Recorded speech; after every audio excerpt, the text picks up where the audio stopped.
Sur le stand de Mitsubishi cette année à Genève, on a, en dehors d'un concept car qui ne se vendra pas, un véritable véhicule qui va se vendre, qui continue à se vendre. C'est l'ASX.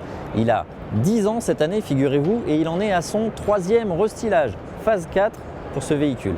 Eh bien, vous allez le voir, cette fois-ci, les designers n'y ont pas été avec le dos de la cuillère, surtout sur la face avant, c'est complètement transfiguré.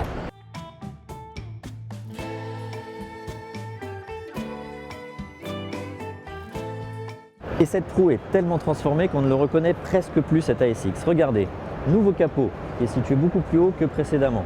Nouvelles ailes, nouveaux phares, nouvelle calandre. Et on a ce regard désormais à double étage.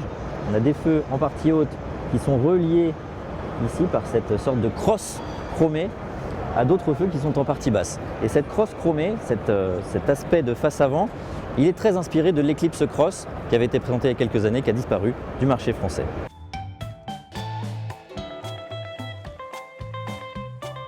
À l'arrière aussi, ça évolue, même si c'est un petit peu moins qu'à l'avant. On trouve de nouveaux feux. En fait, ils ne bougent pas dans le dessin, mais l'intérieur est complètement revu avec des LED. Le bouclier, lui, est pas mal redessiné aussi, beaucoup plus plat sur les bords. Ça aide pour l'aérodynamisme.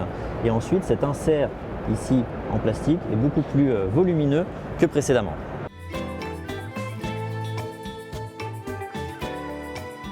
Pour ce qui est de l'intérieur de l'habitacle, ça va être rapide puisqu'il y a très peu d'évolution, le dessin ne change pas.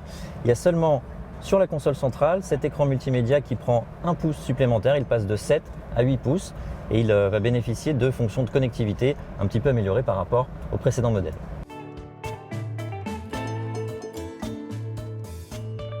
Sous le capot, ça change aussi puisque le précédent 1,6 litre de 117 chevaux passe à la trappe. Il est remplacé par un nouveau 2 litres atmosphérique qui développe 150 chevaux.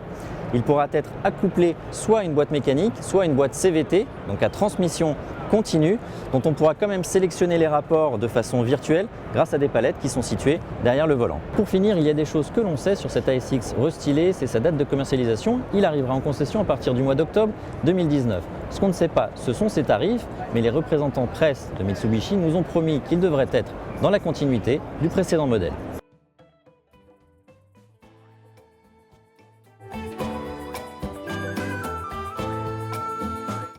Je dois reconnaître que Mitsubishi a fait de très gros efforts concernant cet ASX. C'est vrai qu'esthétiquement, il est beaucoup plus séduisant que le précédent, mais je n'irai pas jusqu'à dire que je suis séduit, surtout quand je rentre à l'intérieur, c'est la tristesse.